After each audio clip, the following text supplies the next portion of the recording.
Haven't gotten to make a video in a while. Busy. But I figured I'd take this opportunity to do a really quick one, especially because today seems to be a pretty good day as far as, everything goes. And I just wanted to document and show people, especially people with similar mental health struggles, that every day isn't bad and every day isn't good. It's such a roller coaster, and everybody says that, like, about grief and situations, and they say it's like a roller coaster, but it really is. Yes, last night, crying about it. Today, and last night they were sad tears. Today, if I cried, they would probably be more happy tears, and I feel powerful, and I feel in my control energy. I feel like I have myself back. So, I just wanted people to know that just because it changes from day to day, or shit, even sometimes hour to hour in the beginning, doesn't mean you're crazy. It doesn't mean that you're doing something wrong. And don't let that determine your healing process. Your healing process is your process. You're going to decide what, how, who, where, when, all the things. You set the pace. You select the action that you're going to take and then set that said pace. No one gets to tell you should be over it or you shouldn't be. In a situation like this, I have respected a lot of my close family and friends because they've just stayed neutral. With a few exceptions. There's, people who are really pissed off, but I appreciate it. I appreciate it a lot. They've stayed neutral. It's helped me not get worked up and do or say dumb things. And I know they're just trying to help me understand it from a different perspective, not defend anybody necessarily, but just to get me to see it from the other perspective, or by talking me down, saying, what is that gonna solve? You wanting to do that in a quick moment of anger, what's that gonna solve? What's that gonna do for you? Nothing. So I'm really glad I have the family and friends I do. I've been very supportive. These would be where the happy tears come in today. If it wasn't for my parents, sorry, and how blessed I am to have the family I have, if I didn't have that, I would be in a women's shelter. I would have had to go to one, and I would still be in one.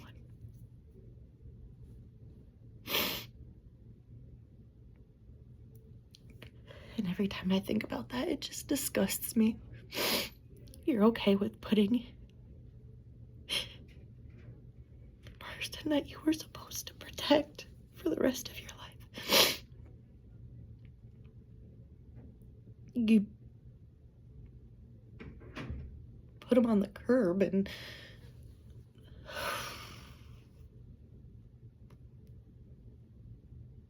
I don't know, you're gonna say you're gonna protect me for life and then push me out of our home. It's not even funny. So fast it's not even funny. Just so your mistress can move in with her girls, with her kids, and take over your stepdaughter's room.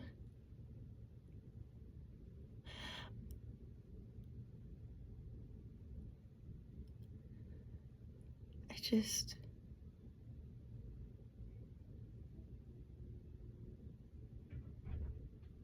the way I don't even have words. Again, I didn't plan this video. I'm just word vomiting a little bit on my lunch.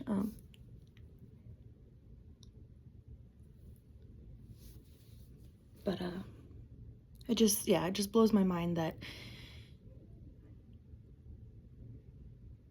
that specific thing of pushing me out of the house with our brand new infant and our son, knowing pushing me out full well would put me in a horrible situation. With that, and say I didn't have the family that I have to support me, I still don't think he would have cared. If I had to go to the shelter, I really don't. I don't think he would have cared either way. But I know in his head, he was probably thinking, oh, well, she has rich parents. They'll take care of her. Right. Okay.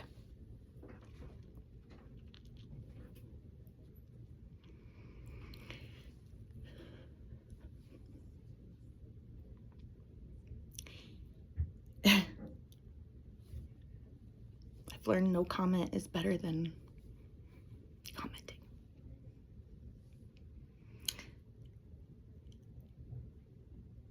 I just think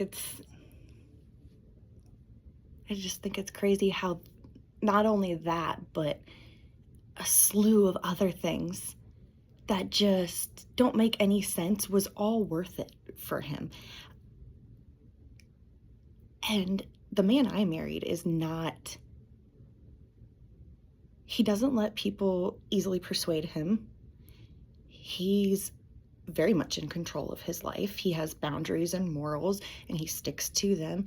He's not going to let people tell him what to do. He's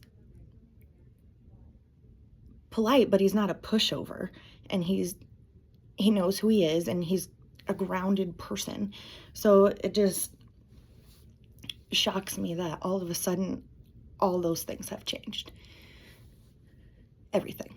Like, yes, his physical appearance as well has totally transformed. It's his entire personality. It's not just one trait, it's all of them. So when I say in my videos that he literally became someone overnight, it's the truth. He went out, he left the house one night, said he was going to the gym, had his bag and his gym clothes on. He didn't come home until 7:30, 8 o'clock the next morning. And no, not in gym clothes, but in clothes that one would wear out when going out drinking. Like, that's how he would get dressed up, is that kind of shirt, pants, shoe combo type thing. Because, I've been married to him for 8.5 years, so I know everything he owns in his fucking closet and what he wears to certain things. Like I'm a fucking idiot and forget.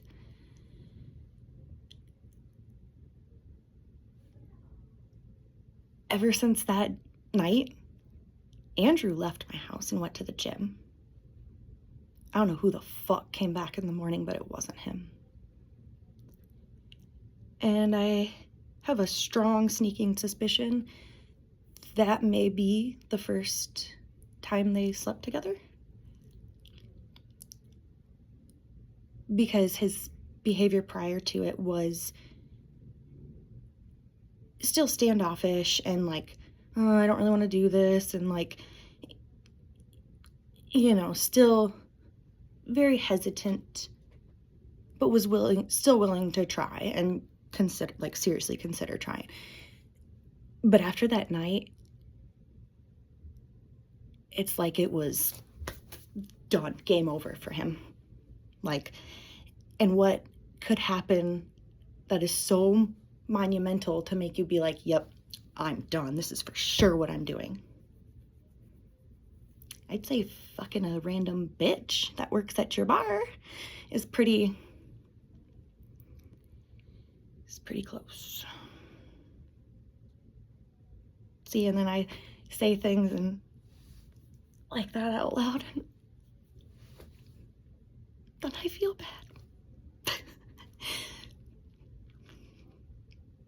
I make myself feel bad for saying something about someone who hurt me. So stupid. Because if you know me, you know I don't say those things about people.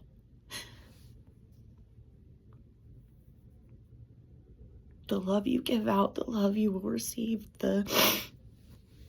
what you put out into this world is what you will get back. I try my hardest not to talk negatively about someone, even if they've hurt me really, really, really badly.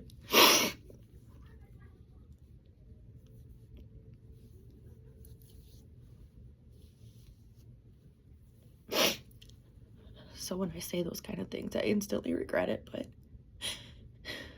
because it's literally just my anger coming out.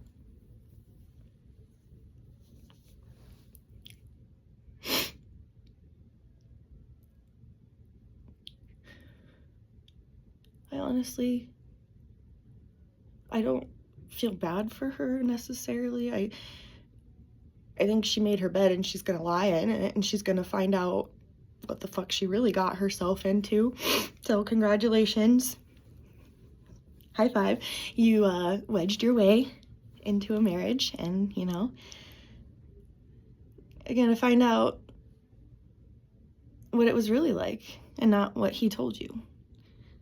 I don't know what he promised you. I can tell you every single thing he probably said to you while you guys were sneaking around behind my back. Want to know how? Because he said them to me when he was leaving his first wife. Once is, you know, understandable. Shit happens in life. 2, the exact same way. Literally almost the exact same way. No one sees the connection there? No? Oh.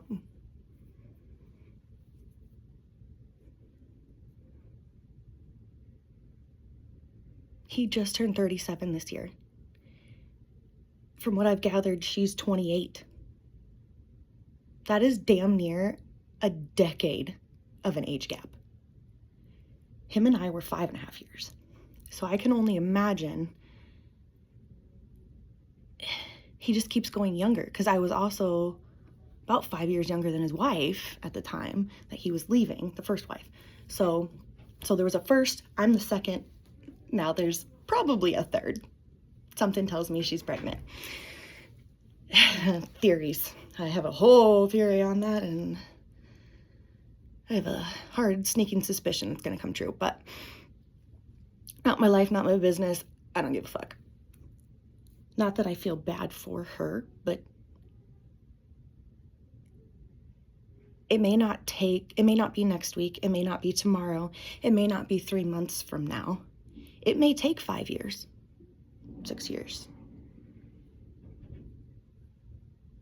I'm sorry, McKenna, but you're gonna find out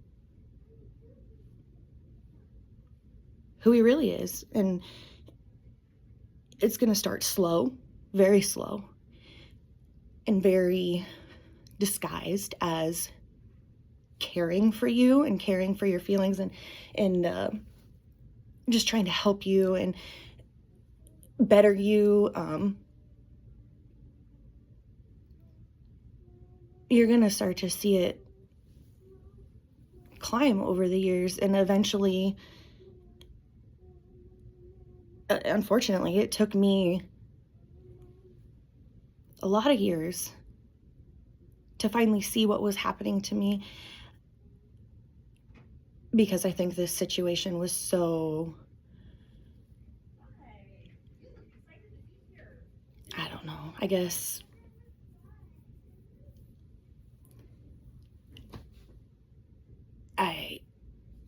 I don't know, this I don't feel bad for her. I don't feel bad for you, McKenna, because you know exactly what you did. And yeah, I'm going to address you because, yeah, I'm assuming someone's going to show Andrew and then Andrew will show you, or, vice versa. Because y'all love to watch and look at my shit, apparently. What's the point of blocking somebody if you're just going to stalk them? Real talk. Make that math. Anywho.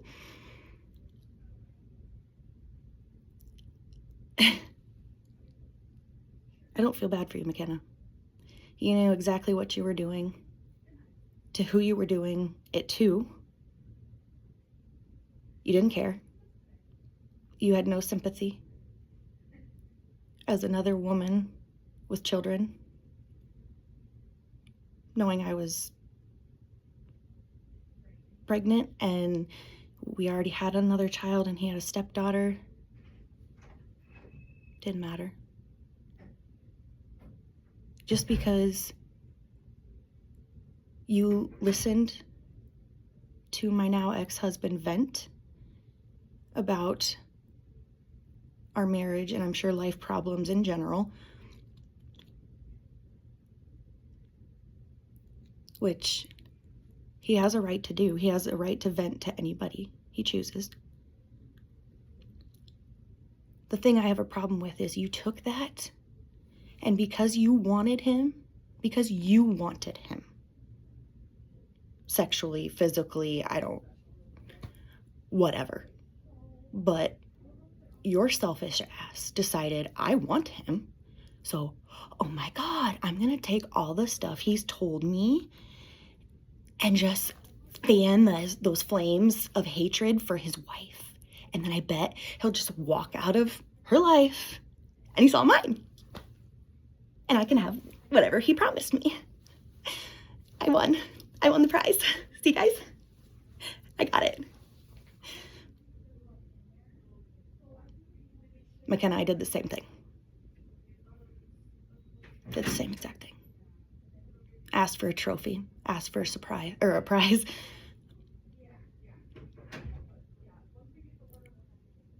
In the end, just to make me look fucking stupid. Not just stupid in front of a family or a group of friends, in front of an entire town.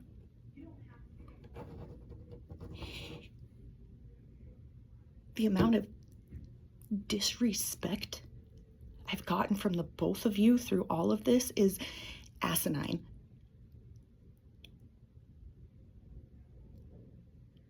And I am spiritual, but I don't think I can forgive this one. I really can't. It just sickens me. McKenna, you knew what you were doing.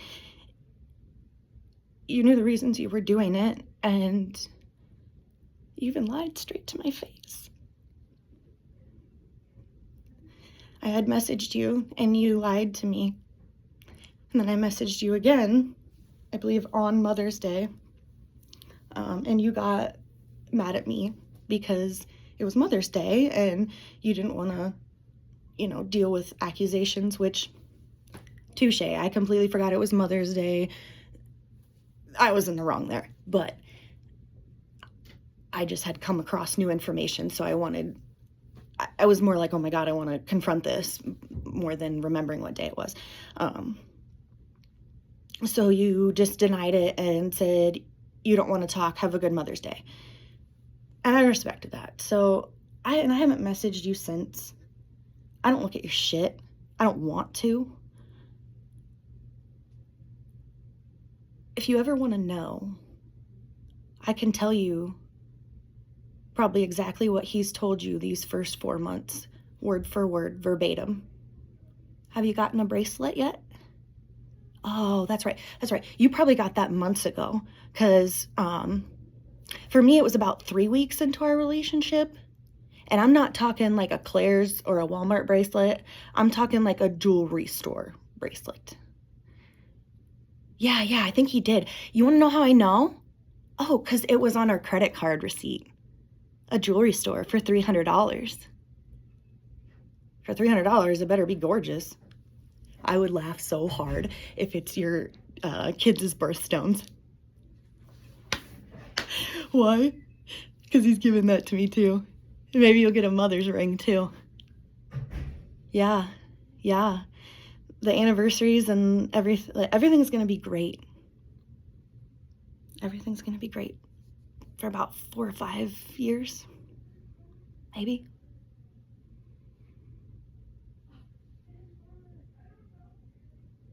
But right now, I'll be the crazy one. I'll be the problem. I'll be the answer to this fucked up situation. Brittany. It was Brittany. Okay? I'm glad we've gotten that out of the way. I take the fall for all of it. And now I'm walking away. I don't give a fuck what you guys are gonna tell or say to people. I don't give a fuck what you two do. I don't give a fuck about either of you. The only reason I have to speak with and be cordial with Andrew is because of our children. And trust me, that makes me want to vomit every single day.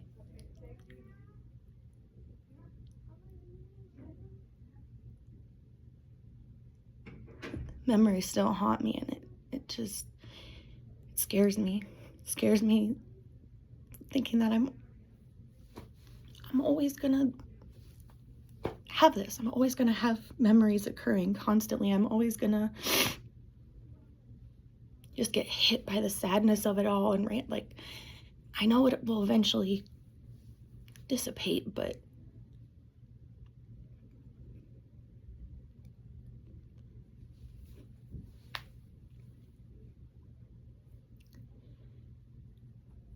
I have a really good favorite song of mine.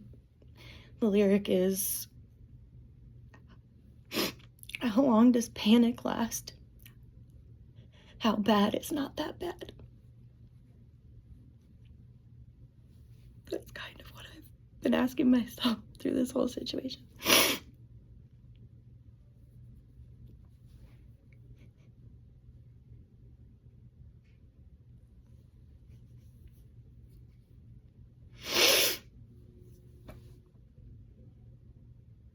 Well,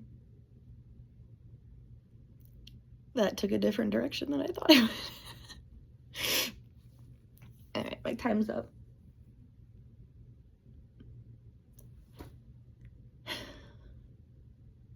Eventually, after, a couple more videos, maybe not, maybe starting now, I don't know, I'm gonna continue to do this sort of thing. I think I'm gonna move on to my next subject.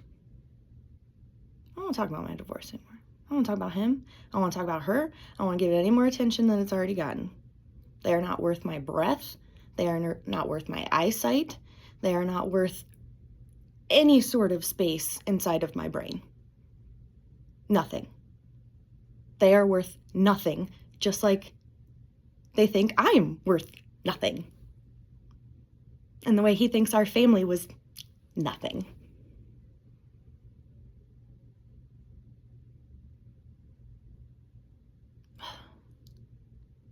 You just want the bitterness to go away, but at the same time, in your head, you're thinking, if the bitterness goes away, well, then I just let him get away with it, right? It's really hard to teach yourself that letting go doesn't mean always forgiving, doesn't always mean kumbaya. It's, anywho, I'm wanting to try to maybe go through things in my life that I think may have contributed to my mental health. I would like this channel to stay about that general area topic, whatever you want to call it. Just mental health, life. I mean, you got your logical people that do your accounting and tell you how to do all that shit on YouTube and TikTok or whatever. I'm here for your feelings. Because I got a lot and I need to share. I know this is weird. I know I'm weird. But if it's not weird or ugly, you don't learn from it. Love you.